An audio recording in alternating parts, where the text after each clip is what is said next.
આગામી બકરી ઈદના તહેવારને લઈને સુરત શહેરમાં પ્રશાસન દ્વારા નિયત કરેલ સ્થળો સિવાય પાડા અને ભેંસોની જમાખોરી ન થાય તે બાબતની ગંભીર નોંધને લઈને તાત્કાલિક પ્રભાવથી કામગીરી કરવા ગૌરક્ષા મંચ દ્વારા પોલીસ કમિશનરને રજૂઆત કરાઈ છે। ગુજરાત રાજ્યમાં પાડા અને ભેંસોની ગેરકાયદેસર હત્યા ન થાય તે માટે કાયદાઓ પણ છે, પરંતુ સુરત શહેરના અમુક વિસ્તારોમાં બકરી ઈદના નામે નિર્દોષ ભેંસો અને પાડાની કુરબાનીના નામે કતલ કરવામાં આવે છે। બકરી ઈદનો તહેવાર નજીક હોવાથી અમુક પશુ તસ્કરો હાલમાં જ ગેરકાયદેસર પાડા અને ભેંસોનો સંગ્રહ તંત્રની પરમિશન ના હોય એવી જગ્યાઓ પર કરતા હોય છે,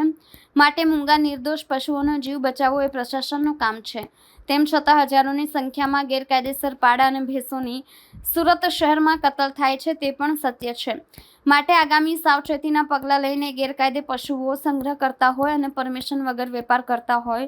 તેવા સ્થળોએ બાજ નજર રાખી નિર્દોષ પશુઓ ન થાય અને માત્ર રાજ્ય સરકાર દ્વારા આદેશ મુજબ કુરબાનીની જે કંઈ પરમિશન હોય તેવા જીવોની કુરબાની કરી તહેવાર મનાવે તેવા કોઈની લાગણી ન દુભાય, પરંતુ પાડા અને ભેંસોની કતલને રાજ્ય સરકાર તરફ મનાઈ હોવા છતાં પણ તહેવારના નામે કુરબાની માત્ર સુરત શહેરમાં મોટી સંખ્યામાં થતી હોય છે, તે અટકાવવી ખૂબ જરૂરી છે। માટે એવી કોઈ ગેરકાયદેસર જગ્યા ઉપર પશુઓ સંગ્રહ હમણાંથી જ ન થાય તે જરૂરી છે। તે બાબતે ખૂબ કડક હાથે કામ લઈ આગામી સમયમાં કાયદો વ્યવસ્થાને નુકસાન ન થાય તેવું કાર્ય કરવા ગૌરક્ષા મંચ દ્વારા પોલીસ કમિશનરને લેખિત રજૂઆત કરાઈ છે। માનનીય પોલીસ કમિશનર સુરત શહેરને અવગત કરાવવા માટે આવ્યો હતો કે આવતી 7/6/2025ના રોજ બકરી ઈદનો તહેવાર છે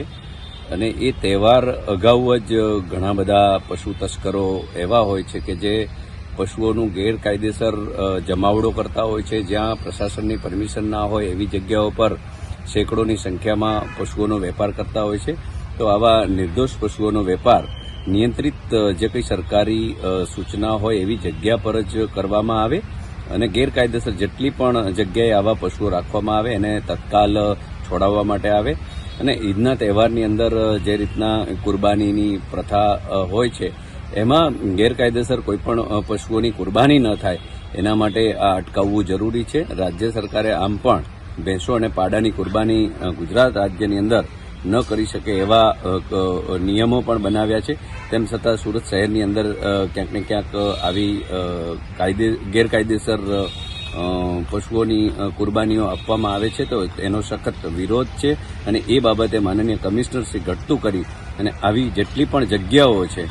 એ જે ગેરકાયદેસર વેચાણ કરતા હોય તેને અટકાવવામાં આવે અને